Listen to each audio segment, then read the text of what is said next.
Greetings and salutations, friends, and welcome back to the Siege of Vraks.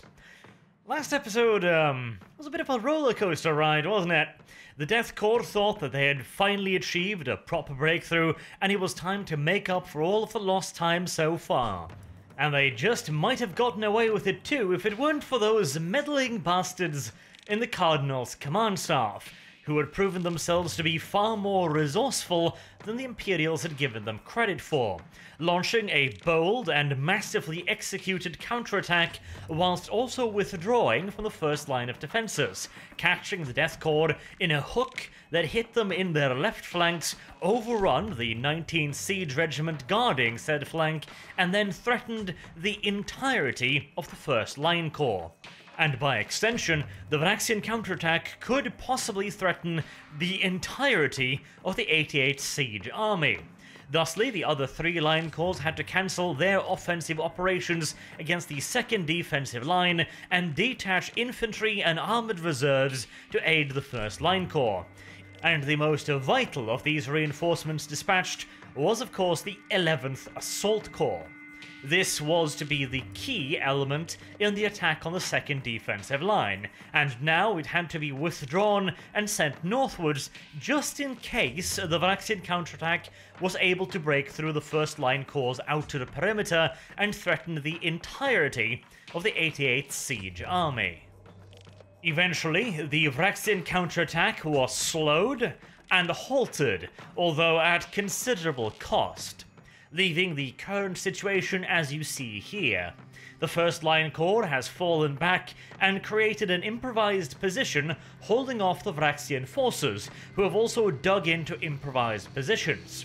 Beneath them is the 30th, the 12th and the 34 Line Corps, all facing off against the second defensive line, which has been massively reinforced by the Vraksian troops who retreated from the first. But reinforced or not, the Imperials had to keep attacking.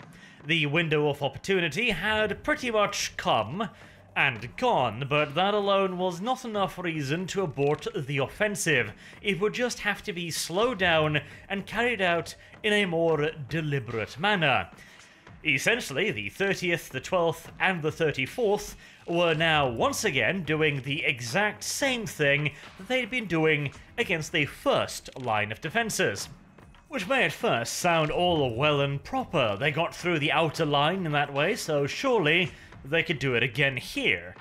Well, kinda. The first line was broken apart, of course, around Fort A453, via a combination of luck, happenstance, and dogged determination. And so far, only the latter was present against the second line. For whilst the Death Corps was as determined as ever, they seemed to have used up all of their luck. And the enemy also seemed unwilling to allow the same happenstances that occurred around the fort to repeat themselves. However, the failure to create another breakthrough was most certainly not for lack of trying. All three line corps launched repeated attempts against the Vraksian positions, but this line was proving even more formidable than the first. Wherever the corps began making progress, they would soon run into some impediment. An expertly placed flanking position, for example, pouring autocannon fire into the advancing troops. The offensive would then be widened to take in these positions as well and destroy them. Then the fresh company sent against the new positions would run into yet more strong points that required dealing with, and so another company was dragged in, and so on and so on and so on, until entire regiments were embroiled up and down the corps' front line. And there appeared to be no exceptions to this rule. Whatever the Krieg guardsmen attacked, they would run into some form of hindrance that could not be ignored. First, it might be a pillbox on a hill sweeping the advance with heavy bolter fire. Then, when a Lehman Russ is brought up to deal with the pillbox, the tank is destroyed by a las cannon battery, so grenadiers are sent forward to deal with the las cannon battery. Then they run into a concealed storage bunker from which hellhound flamethrower tanks charge out and into the grenadiers' mists. And so more tanks are brought up and find more AT positions, and so more infantry is brought up, which in turn finds more pillboxes, and so on and so on. The siege army was bleeding itself white, and for virtually no gains. Every time they destroyed a pillbox, it would simply just reveal 2 further positions right behind it. Every time they started pushing deep into the Vraxian trench lines, they would organize a massive counterattack and push the Krieg Guardsmen back out again. It would appear that the Vraxians had learned their lesson from the fort well. No longer were the Krieg Guardsmen allowed to get any sort of foothold for even the briefest period of time before large quantities of mechanized Vraxian troops rushed in and pushed them back out again. It had taken 3 days to complete the breakthrough of Fort A453, and the Vraxians simply were not letting the Imperials have that kind of time anymore. On the bright side, all of these extraordinarily well organized and executed counterattacks had finally convinced Lord Commander Julka that the Vraxians did actually appear to know what they were doing. Unfortunate as that may be, at the very least it allowed the Krieg commanders on the ground to take a few further precautions, and perhaps try to even come up with some countermeasures, although, to be fair, they were severely limited in what they could actually do to counter this. The Vraxian counterattack troops were kept close to the front line, deep underground in reinforced and armored shelters, virtually entirely immune to even the heaviest Imperial shelling. Meanwhile, the Krieg assault reserves had to be kept often at least a day's travel away from the front line, so as to avoid the Vraxians identifying and annihilating them with artillery barrages. Luckily, however, it wasn't all bad news, as at least to the north, things were not quite as static. Reinforced by elements of the 34th, the 12th, and the 30th Line Corps, along with the 11th Assault Corps, the 1st Line Corps had managed to successfully halt the Vraxian counterattack, ending the threat to the army's flanks, and was now slowly but surely beginning to force the Vraxians back. On open terrain like this, the Krieg Death Corps had every advantage. Nevertheless, they were facing an enemy that was highly mechanized and mobile, with considerable quantities of armored support, meaning that it was no easy task to get them to retreat. The Vraxians had also brought along considerable quantities of infantry, which had dug into improvised positions. This combination of infantry in entrenched positions, along with vast quantities of armored and mechanized vehicles, meant that every position had to be tackled individually, with overwhelming firepower. The Krieg Death Corps would bring to bear vast quantities of artillery to shatter the infantry positions, and then engaged with the armored elements in massive open-field armored clashes. The casualties on both sides, both in men and material, were dramatic, but, once again, the Death Corps could replace them. The Vraxians could not. And after the brilliant maneuvers seen in the previous episode, it is almost a little baffling to see the Vraxians engaged in this sort of open attritional warfare against a clearly superior enemy. The most likely explanation for this is that the Vraxians had not expected to advance as quickly as they had. And once Vraxian High Command noticed how swiftly they were advancing, perhaps they saw an opportunity to win the whole war right then and there, and they weren't entirely mistaken. There had been at least the possibility of this, but by the time they realized that they were considerably overextended and that there was no swift victory to be had, they were too deeply enmeshed with the 1st Line Corps to disengage swiftly. The Vraxians had undoubtedly displayed a real talent for the art of withdrawing in the face of the enemy. But, whilst it is certainly one thing to withdraw from an enemy in mostly static positions without them noticing, it is an entirely different thing to disengage from an enemy that is constantly launching their own attacks and probing maneuvers to stop what they perceive to be your own offensive actions. And, to be entirely fair, it was an absolute miracle that the Vraxians managed to execute the withdrawal that they had already managed to pull off. Even the Vraxian command staff were undoubtedly aware of this, and they might therefore be rather hesitant to try pushing their luck again so soon. Instead, the Vraxian General Staff decided to go for a safer, if possibly also costlier option. they would start giving ground to the Krieg Death Corps slowly but surely, and most importantly, in an organized fashion, ensuring that the Death Corps could not cause any major breakthroughs in their front line which could threaten portions of the Vraksian forces to be cut off from the rest, encircled, and destroyed. This was a slow, deliberate, and certainly expensive strategy, but it was also far safer than attempting a wild dash back to their own lines. If they could only withdraw slowly but in a controlled fashion, they could ensure that they kept the Death Corps in front of them and their own lines to their rear, ensuring the eventual safe withdrawal of their forces. This slow and controlled withdrawal would take place over the course of the next 6 months, with the Vraksians very slowly and very carefully withdrawing their forces as the Death Corps started their offensive, ensuring that there would be enough resistance to prevent any potential breakthroughs and also ensuring that their troops would have a clear line to pull back from.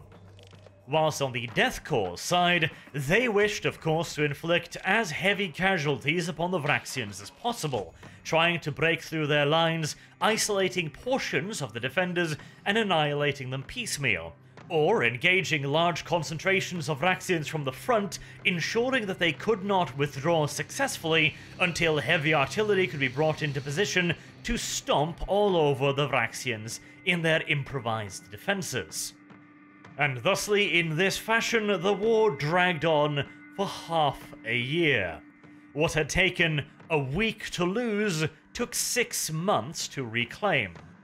And the Vraksians eventually managed to complete their withdrawal, the last few scarred and battered remnants of their spearhead eventually slinking back behind the second defensive line. The Krieg Death Corps, on their hand, had been successful in inflicting considerable casualties upon the enemy's armoured elements, reducing them to but a mere shadow of the force that had once launched itself against the 19th Siege Regiment. All in all then, it was kind of difficult to decide who had actually won this engagement. On the one hand, the defenders had of course gained that most valuable of resources, namely time. They had been able to prevent the Death Corps from launching all of its strength against the second defensive line and possibly gaining a decisive breakthrough that might even have ended the war right then and there, or at the very least made the secondary defensive line untenable. On the other hand, whilst they had carried out a very successful flanking attack against the 88th Siege Army and the 19th Siege Regiment in particular, they had also used a vast quantity of offensive resources to do so. It was unlikely that the Vraksians would be able to carry out an offensive of this scale and complexity ever again, at the very least not without substantial reinforcements. And mind you, what they would need the most would be experienced manpower. The losses in materiel was easily replenished from the vast stores beneath Vraks, but the loss of experienced crews capable of operating armoured vehicles in a cohesive and coordinated fashion, that was a hell of a lot harder to replenish. Even more so when the casualties were of this magnitude. On the Krieg side of things, they had suffered between 100 to 400,000 casualties, well in excess of 1,000 armoured vehicles had been lost, and an unknown number of guns. On the Vraksian side of things, we do not have any solid numbers, but considering they were fighting the Death Corps toe-to-toe, without much of an advantage in the open for half a year, we can safely assume that they were considerable. Even if we were to be extraordinarily generous and assume they only suffered half the casualties of the Death Corps due to their obvious advantage during the first week or so of the engagement, that would still leave them down something along the lines of 250,000 men and 500 plus armoured vehicles. And in all due likelihood, that is, as mentioned, an overly generous estimate.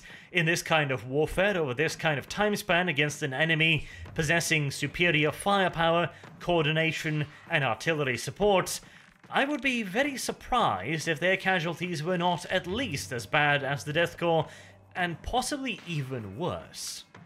And again, the key thing here is to remember that the Death Corps was able to replenish these casualties. In fact, by the time they reached the second defensive line 6 months later, the first line corps had not only fully replenished itself, it had received additional forces from Krieg itself. In other words, after 6 months of warfare, the 88th Siege Army was stronger than ever, whilst the Vraksian defenders had never been weaker. Fat load of good, however, that seemed to be doing the Imperials, as they were now stuck in yet another complete deadlock situation, facing off against the inner defences of the Vraksians.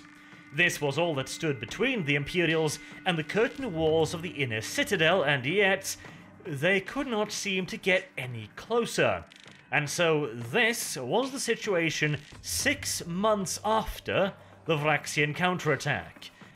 The advance of the First Line Corps had finally completed the encirclement of the Vraksian defenders 6 months after schedule, but still, it was something, and at this point it was also the only measurable piece of progress that the 88th Imperial Guard Siege Army had actually made. Along the entire length of the front line, it was complete stalemate, and not for a lack of trying. The other line corps, weakened though they were, had launched continuous offensives against the inner defensive line, but they had all achieved the precise same thing. Nothing. Zip, nilch, no, nada. No footholds, no advances, little to no ground gained, and certainly no breakthroughs. Lord Commander Julka's bid to make up for lost time had spectacularly failed. It had been over 2 years now since the Imperials had landed on Vraks, and they had only now completed the encirclement of the inner defensive line, something they should have done shortly after the initial preparations. In other words, they were something along the lines of a year behind schedule. It was very much so time for Lord Commander Julka to do something drastic to get the siege back on schedule, but just like the failure of the first offensive, after which the Lord Commander had simply withdrawn back to his comforts and left the business of the siege up to his commanders, he did the exact same thing now as well. And whilst you might argue that leaving the command of the siege up to the professionals, the Krieg Death Corps, might not be the worst idea, but the simple fact is that the only one that had the authority to organize the kind of large-scale push they were going to need to break through the inner defensive line was Lord Commander Julka. And without that kind of authority, the only real options left to the Death Corps was, well, one, come up with something entirely brand new and innovative to break the deadlock, which, as wonderful as the Death Corps is, innovation and risk-taking is not really what they're known for. They tend to prefer the old, tried, true, and tested method of simply going at the enemy until something breaks. The problem was that the Vraksians had proved themselves to be very adept indeed at playing the defender. The events that had transpired around Fort A453 to cause the first breakthrough were 1,000,000 to 1 happenstance. And whilst I am sure that the Death Corps would be able to reproduce said happenstance if given enough time, they were, as mentioned, on a schedule. A fairly strict one as well, considering, again, they were looking for something that was rather unlikely, shall we say, to happen. But, unfortunately, once again, lacking any sort of direct leadership from the top, that was exactly what happened. For the next 5 years, the Death Corps simply carried out relatively small-scale line corps-sized offensives against the inner defensive line. They were constantly reinforced by additional reinforcements and replacements from Krieg, but nothing more came of it. Lord Commander Julka and his command staff offered virtually nothing in the way of direct instructions throughout the entirety of this period, until finally, 7 years after the initial landings on Vraks, a report came across the Lord Commander's desk that simply could not be ignored. In Sector 5249, the 261st Siege Regiment had been making some actual gains for the first time in many years. They had managed to create a small foothold in the enemy's outer defences, through which they had sent through several Gorgon heavy assault transports, along with their complements of grenadiers and several Lehman Russ main battle tanks. This was by far the closest the besiegers had actually gotten to creating a breakthrough in the inner defensive line. And yet, this promising offensive was not only completely shut down, but utterly reversed, including the loss of the dearly bought foothold that they had established. And yet that was merely the tip of the bad news iceberg. Failed offensives happened all the time. Granted, this was a particularly promising one, but even that was not out of the ordinary. No, the really bad news arrived when the survivors made it back to their own lines and delivered their own reports, suggesting that the attack had been crushed by Adeptus Astartes. Well, on the bright side, that at least explains why the attack was crushed so thoroughly and so quickly. Every cloud has a silver lining and all that, but that still leaves the considerably more important question, namely, what, by the God Emperor's shiny butt cheeks, are Space Marines doing fighting for the traitors? It is, of course, rather unusual for Loyalist Space Marines to fight against other Loyalists, but it does on occasion happen, either because the chapter has their own vested interests in the conflict and decides that the other Loyalist parts are against that interest, and since the Astartes always consider their interests to be of paramount importance, that could lead to conflict. It could also be something so simple, although also so silly, as a misunderstanding, where the Astartes have some ties, for example, to the Cardinal, or perhaps even to the planet, and therefore decided that whoever invaded the planet must be the aggressors and the guilty party, without taking too close of a look, shall we say, at the actual invaders. So there could, in theory, be several reasons for why Loyalist Space Marines would be fighting alongside the traitors. To see if he could figure out one of these reasons, Lord Commander Julka sent an emissary to the officers of the Lord Commander Militant to hear if he could help in identifying the chapter, or even possibly outright locating them and figuring out the reason why they were fighting for the Vraxians. The emissary was also instructed to inform the Lord Commander Militant that the siege on Vraks was going swimmingly. Now, yes, there were some small complications, some minor problems here and there, and perhaps, the time schedule was a hint behind where it should be, but none of this was any real problems. However, if Lord Commander Julka could receive another 500,000 men from Vraks in addition to the usual reinforcements, that would be great. It would really help the siege army to get across that last little hump and ensure that they could pass the finish line in a timely manner.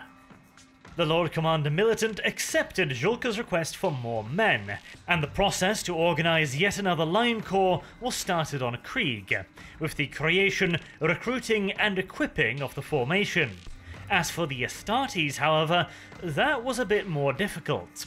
The Lord Commander Militant sent out requests for information from the various Loyalist chapters in the segmentum, but they received reports back that all of the various chapters whose insignia or colour pattern resembled those who had been reported to Lord Commander Julka could account for all of their warriors. The only explanation then was the obvious one. The Space Marines on Vraks were not Loyalists. And that suddenly made everything a hell of a lot worse. At least in the case of Loyalist Space Marines, they must be there for some kind of misunderstanding, which could then presumably be resolved. Traitors, however, that meant that some rather unfortunate forces had taken notice of the problem on Vraks, and had started offering their services to the Cardinal. Things were about to get a lot worse yet again. And meanwhile, whilst Imperial High Command was panicking, the Cardinal was rejoicing. Finally, the Emperor's avenging angels, the Space Marines, had come to his aid, and they were led by a particularly strapping fella that introduced himself as Lord Arkos of the Alpha Legion. Now, of course, whether or not he introduced himself in quite that fashion, we do not know. The Cardinal personally still thought that he was the one in the right here, that he was still the true loyalist, and that once he was done with this nonsense on Vraks, he would sally forth from the planet and sweep the sector free of heresy. And thusly, you might think that if he met a member of the Alpha Legion, he would react rather poorly, but this is in fact not a given. Information about the Great Heresy is of course vigorously suppressed by the Inquisition, and even for somebody like Cardinal Zaphon, who was pretty damn far up on the Ministerum's rank ladder, it was far from a given that he would recognize the name Alpha Legion, or that he would know that they were traitors. It is of course also entirely possible that Lord Arkos simply just lied to him. It wouldn't be the first time the Alpha Legion has manipulated the truth, after all. Regardless of how he introduced himself, Lord Arkos's aid was more than welcome, as he was ushered into the Cardinal's good graces with arms wide open. And why not? As far as the Cardinal was concerned, this was obviously to his benefit. Not only would this contribute a band of extraordinarily powerful combat troops to his cause, it was also, as far as he was concerned, a direct endorsement from the Emperor. After all, these were, once again his wink-wink, avenging angels. And undoubtedly it would be a considerable boost to morale amongst those fighting beneath them to finally have their faith vindicated by this, the Emperor's own sons fighting alongside them. And, as already mentioned, the fact that they were also ridiculously good at fighting probably didn't exactly harm morale either. And that is before we get into the other morale benefit of having Space Marines on your side. If they weren't up against the Death Corps of Krieg, the mere mention of the fact that the enemy had Adeptus Astartes fighting for them could have caused widespread panic. In the case of the Death Corps of Krieg, however, at least they didn't have to worry about that, since Krieg Guardsmen are not exactly known for their skittish nature. But of course, merely not being afraid of the enemy doesn't solve the bigger problems in the case of fighting against traitor Astartes, namely the fact that pretty much regardless of how many standard issue Imperial flashlights you've got, you're going to be struggling just to actually hurt one of the bastards, much less kill them. Now, granted, the Lucius pattern lasgun stood a better chance than most lasguns in penetrating power armor, but it is also true that a whole gummy bear has a far better chance at penetrating the front of a Tiger tank than half a gummy bear. It still doesn't mean that there's a particularly good chance of it happening. And the obviously inherent complication then is that if the Krieg Death Corps had struggled to break through the enemy's lines already, they were going to be struggling a hell of a lot more if any potential breakthrough would be faced down by nigh invulnerable demigods of battle. This was most definitively a wee bit of a problem for the 88th Imperial Guard siege army, but luckily their intrepid leader, Lord Commander Julka, did what he usually did when something didn't go his way. He wobbled furiously for a few minutes like a large piece of angry jello, and then settled right the hell back down again into his inert state. Fortunately, his direct superior, the Lord Commander Militant, was a man of a bit more action, shall we say, and sent his aides out into the galaxy looking for reinforcements, or, well, technically not reinforcements, but at the very least, aid. And since they were looking for help in dealing with Chaos Astartes, they were of course out fishing for power armor of their very own. This was of course far easier said than done, as the mighty Space Marines tend to be a somewhat obstinate lot, intent more upon their own goals and aspirations rather than aiding anybody else. And in this case, the Lord Commander Militant only had his own authority to fall back upon, since the original plans that would involve Astartes' forces had been rejected. Thusly, this request did not bear the seal of the High Lords of Terra. And this could potentially be very important indeed. Whilst, of course, the Astartes are independent from the wider command structure of the Imperium, the High Lords are the de facto rulers of the Imperium, and whilst, again, the Astartes don't technically owe them anything, they will usually at least pretend to consider their requests. In this case, however, the Lord Commander Militant only had his own authority to fall back on, which, whilst again being considerable, how do I put it? You need to understand that the Astartes are an incredibly busy lot, both with doing their own nonsense, which they usually consider to be far more important than anybody else's nonsense, and with putting out constant fires raging across the Imperium. So even if the Astartes ignore a request, it isn't necessarily just because they're assholes. That might be part of the reason, and indeed in some cases it might be the entire reason, but quite often they are simply busy with bigger and far worse things, and as of yet, the situation on Vraks had not deteriorated to a catastrophic level. It was almost certainly going to, now that traitor legionnaires had become involved, but as of yet, it was not a major concern. Thusly, it could take years or even decades before the Lord Commander Militant received any responses to his requests. In this case, however, it turned out that one of the Lord Commander Militant's emissaries was a very good fisherman indeed, as he got one hell of a catch, and almost immediately after being sent out to fish for replies also.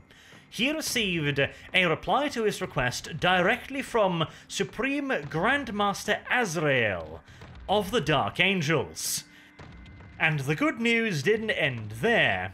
Not only were the Dark Angels going to commit themselves to an action on Vraks, they would be committing fully half their chapter's strength. 5 full companies of Dark Angels would begin their journey towards Vraks, aboard the battle barge Angel of Retribution and the strike cruisers Sword of Caliban and Salvation, with a small fleet of escort vessels in tow. This was of course a huge commitment of force from the Dark Angels. And whilst of course I'm sure both Julka and the Lord Commander Militant would be very, very hesitant to look this particular gift horse in the mouth, it seemed like a rather overblown response, considering the threat. Now, don't get me wrong, the presence of traitor Astartes is a huge threat in and of itself, and would almost certainly destabilize the entire war, but half a chapter's worth of Dark Angels, along with a battle barge and 2 strike cruisers. That is a massive force. Entire planets have literally been conquered by single companies. And here was 5 of them. If Lord Commander Julka was half as smart as he was fat, he would be sweating bullets right about now, trying to figure out exactly what kind of threat the Dark Angels had seen on the planet that would require the deployment of a full 5 companies of Astartes.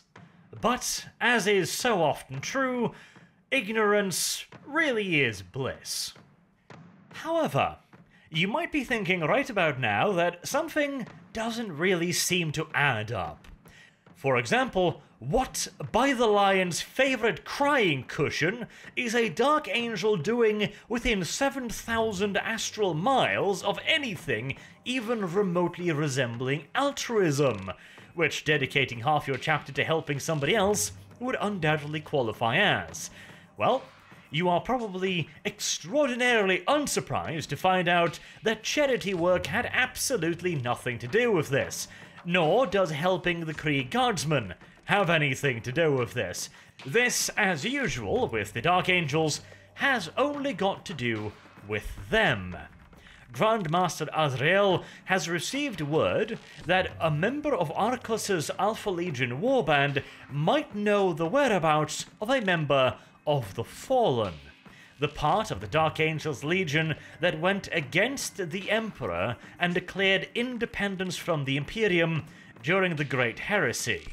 And now that we have confirmed that these incoming Astartes are indeed Dark Angels, by establishing that they are acting purely in their own self-interest, which is certainly the most easily identifiable trait of the Dark Angels chapter and Legion before it, we can move on to the actual plan.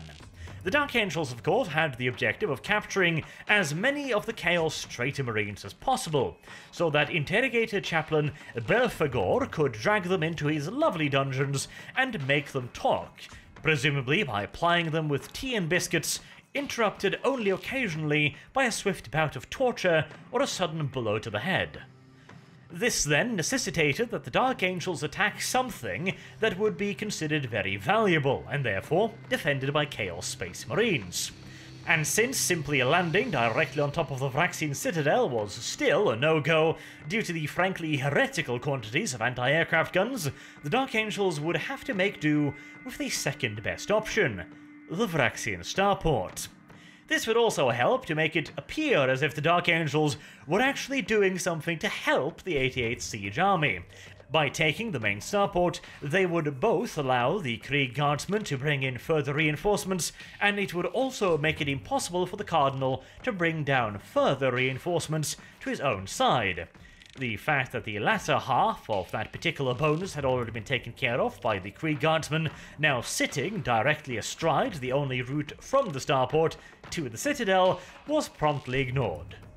And speaking of the Imperial Guard, Azrael did not send a single communique either to the commanders on the ground of the 88th Siege Army, to Lord Commander Julke, or any other Imperial officer in system or on world. Him and his Astartes, including their fleet, simply sailed up to Vraks, expected the Imperial Navy presence to move the fuck out of the way, which they promptly did, and then began disgorging their Astartes onto their objective, which in this case was the Sarna Flats. But before we get to the Dark Angels battle plan, let's have a quick updated look at the Vraxian battlefield. Now that Lord Commander Julke had received the reinforcements in the form of the 46th Line Corps, the deployment of the 88th Imperial Guard Siege Army had changed a little bit. To the south, we still had the 34th Line Corps, with the 12th to their immediate flank, followed to the north by the newly arrived 46th Line Corps, with the 30th to their left, and finally the 1st Line Corps, completing the encirclement of Vraks and also cutting off the lines of communications and travel to the Vraxian starport. The newly arrived 46th Line Corps was slightly smaller than the corps already in position, consisting of 3 Krieg siege regiments, totaling some 375,000 men. In addition to the other reinforcements, the 88th Imperial Guard Siege Army now consisted of roughly 3.8 million men. And of course, all of that mattered to Azrael not one fucking bit. Because at the end of the day, if he were to involve the Krieg Guardsmen in any of his plans, in all due likelihood they would simply just get in the way. And thusly it was much better to simply just ignore them, and hope they in turn had the good sense to ignore him. Not that he was going to give them much choice in the matter, mind you, as he was planning what was essentially a lightning strike on the Vraxian starport, intending to hit it, destroy it, and be gone again before any of the Krieg line corps could get involved. And the first step in that plan was to land all of his forces on the Sarna Flats. This area had been briefly considered for landings by the Death Corps of Krieg as well, but the terrain was extraordinarily inhospitable, even by Vraxian standards, and the somewhat limited area available meant that it would be extraordinarily difficult to bring down enough supplies to keep even one line corps supplied for continuous combat operations. Of course, the Astartes had no such problems. They numbered a mere, quote-unquote, 500 battle brothers. This force could easily be supplied from orbit using their own drop pods and Thunderhawk transports. Additionally, of course, the Dark Angels did not intend to get embroiled in a lengthy ground battle. Their objective, as mentioned, was to hit the starport and get out again as quickly as possible, whilst also doing the maximum amount of damage to said starport. Which, by the way, is a hell of a lot easier said than done. A starport on the scale of the one found on Vraks is essentially a medium-sized city, capable of transporting entire regiments of Imperial Guard on and off the planet, along with vast quantities of ammunition, supplies, vehicles, men, armor, weapons, etc. All of the myriad things that the Imperial Guard might require. To level such a complex would require either a ludicrous amount of firepower or a solid amount of time. And whilst the Adeptus Astartes certainly are in possession of a fair bit of wallop when it comes to good old-fashioned HE, even they didn't possess a bomb quite big enough to level a starport in one go, so they would require some time. Additionally, they also had their own private objective of enticing the Chaos Space Marines into the fight so that they could capture some of them and bring them off planet. To do this, they would necessarily have to create a situation in which the Chaos Space Marines thought that their involvement might actually tip the tides. In other words, they couldn't be too quick and too effective, because of course, Arcus's warband were veterans of many a conflict. If they saw no hope of winning, they simply would not engage. But of course, at the exact same time, it couldn't be made too obvious that it was a trap either, because once again, they were hunting a rather cunning foe here. Thusly, with all of these various objectives in mind, Azrael's plan started to take form. First and foremost, as already mentioned, the main landing would take place on the Sarna Flats via Thunderhawk and drop pods. This would be a rapid insertion, the likes of which only the Adeptus Astartes could carry out. It would take an Imperial Guard regiment days to deploy onto the surface of a planet, all the whilst they would be pounded by the Vraxian orbital defenses, which would be rather unfortunate. For the Dark Angels, however, they would require hours at most, and in all due likelihood, minutes, to unload the vast majority of their strike force, and then subsequently move their own void-faring crafts out of the line of fire. It might also be possible to drop the forces directly on top of the starport, but it was a fairly well-fortified structure, with a considerable quantity of anti-aircraft defenses.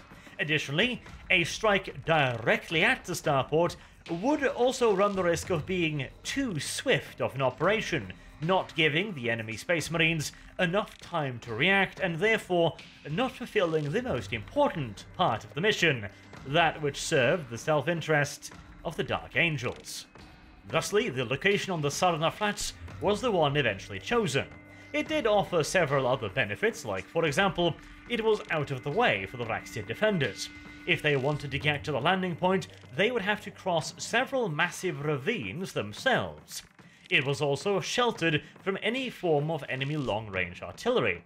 And since the Vraxians also lacked any form of air force, this meant that the Dark Angels were free to set up a forward operating positions in the Sarna Flats, complete with supply dumps, allowing for easy resupply of the forward elements. And once the strike force was down on the planet of Vraks, it would split into two separate elements. The first would consist of the 1st, 2nd, 4th, and 5th Company of the Dark Angels, and would consist of tactical and Terminator squads mounted in Rhinos and Land Raiders, along with land speeder squadrons, assault bikes, and the famous Ravenwing bike squadrons. Whilst the main assault force made its way towards the Vraxian starport from the south, the 3rd Company would remain back at the forward operating base to finish the construction and deployment of the mostly prefabricated buildings and the automated sentry turrets that would protect the base in the Astartes' absence. This, however, did not mean that the 3rd Company was entirely out of the dance. Quite the contrary, in fact, their part of the operation was the most important of them all. You see, the Vraxians, of course, knew that the Astartes were inbound. In fact, the Dark Angels made damn sure that they would know. However, This did not mean that the Vraxians knew where the Dark Angels would strike. And this was not the lumbering, massive infantry formations of the Death Corps of Krieg. The Astartes were an incredibly mobile force, more than capable of simply just breaking straight through pretty much any defensive line the Vraxians could put in front of them, or simply just flying right over the defensive lines in the Thunderhawk gunships, or simply just landing straight on top of the defenses with their elite troops, utilizing drop pods. There was, quite simply, no real way for the Vraxians to know where the hammer blow was going to land. All they knew was that it was going to land somewhere, and with tremendous force at that. The Cardinals' initial response was to order virtually all mobile reserves back to the main citadel, including considerable quantities of the troops actually manning the second defensive line.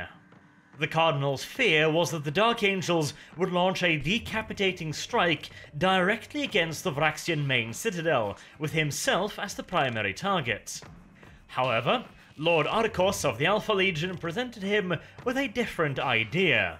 He argued that the Citadel's defenses were still very powerful, and thusly the Dark Angels would not risk a direct attack on the Citadel, for fear of losing an unacceptable portion of their strike force.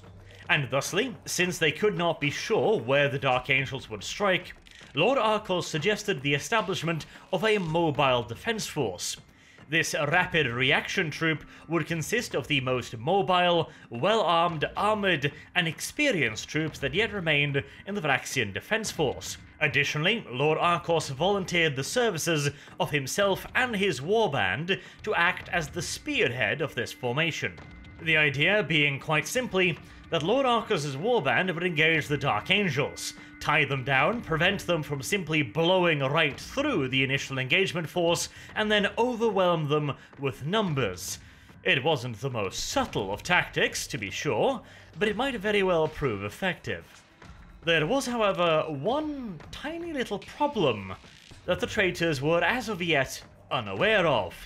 Namely, that the formation of such a rapid response force was exactly what Supreme Grandmaster Azrael was hoping for.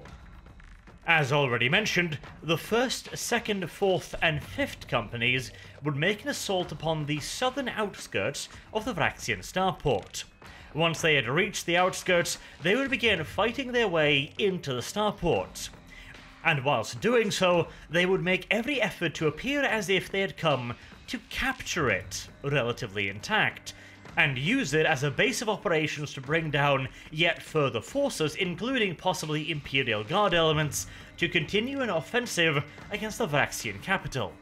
Azrael reasoned that this would achieve two things. One, the Vraxians would not be able to let the starport fall without a fight.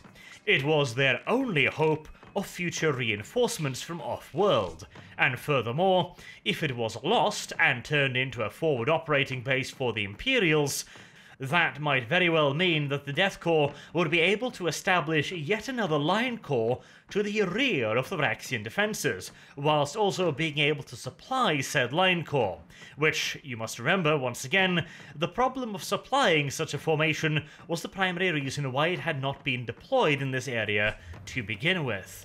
With the starport in Imperial hands, that would no longer be an issue. And secondly, Azrael also reasoned that the traitor Space Marines would take a particular interest in any attack upon the starport, since it represented their best hope of getting additional reinforcements on the planet, just as with the Vraxians, but for the traitors, it was even more valuable for a different reason. Namely, the simple fact that it represented the only credible way off the planet for them if things should turn sour. However, this alone might not be enough. Azrael was more than aware that whilst Chaos Astartes were the most vile and horrible of heretics, they were rarely stupid. And they would undoubtedly notice that the starport was in a somewhat precarious position. The two primary routes of access to the starport, shown here in blue, had been cut off by the 1st Line Corps, This then left only one major route still open, shown here in red. It would first head south from the Vraksian citadel into the plains of Saramita, which it would then cross into the Sarna Flats before heading up to the Vraksian starport. This route had originally been designed as a small, tertiary route for any supplies that weren't heading to the primary hab blocks or to the Vraksian citadel and the main armories itself. This route was capable of supporting fairly considerable traffic, but absolutely paled in comparison to the mega highways of the two primary routes. It should, however, be more than enough to transport the Vraksian Rapid Response Force and Lord Arcos's warband relatively rapidly and relatively safely. It would bring the Vraksians uncomfortably close to the Dark Angel's landing position, but the Sarna Flats were anything but flat. They were covered in various crisscrossing ravines and gullies of different sizes, in addition to extraordinarily inhospitable terrain. It certainly wasn't entirely impassable from the south, but it would most certainly be considered challenging terrain at the absolute best. But once again, traitor legionnaires are not stupid. You don't live particularly long in the service of the ruinous powers if you are. If they smell the trap, they would not leave the citadel. But, of course, Azrael was not particularly dumb either and had predicted this. This was why he had sent the vast majority of his forces to attack the starport. He reasoned, quite rightly so, that once the traitors noticed that the majority of his forces were attacking the starport, and that his Dark Angels were not making the rapid progress they might have expected, entirely intentionally from the Dark Angels' side, mind you, they would feel confident in committing to an attack, seeing an opportunity to destroy the Dark Angels, and gain not only a massive morale victory, but also inflicting a decisive defeat upon a huge potential threat. The bait was almost certainly far too juicy to resist. And once the enemy had been well and truly hooked, the Third Company would leap into action. After allowing a nice big chunk of enemies to enter the starport, they would launch from the forward operating base. The Third Company consisted of assault specialists mounted in Thunderhawk gunships. They would fly with all possible speed towards the massive bridges spanning the huge ravine separating the starport from the main route of travel. Once the Thunderhawks arrived on scene, they would deploy their assault marine specialists directly on top of the bridges using jump packs. After that, the Thunderhawks would disengage and start scattering the remainder of the enemy's reserves on the cut-off side of the bridge, ensuring that they could not interfere with the assault marines. While they took the bridges, held them temporarily whilst they placed demolition charges, and then destroyed them. The end result then would be that the main bulk of the enemy's reinforcements would be trapped on the wrong side of the ravine, whilst the juicy parts, including the traitor marines, would be trapped in the starport, facing off now against the full might of 5 companies of Dark Angels, who could now take their sweet-ass time destroying their enemies.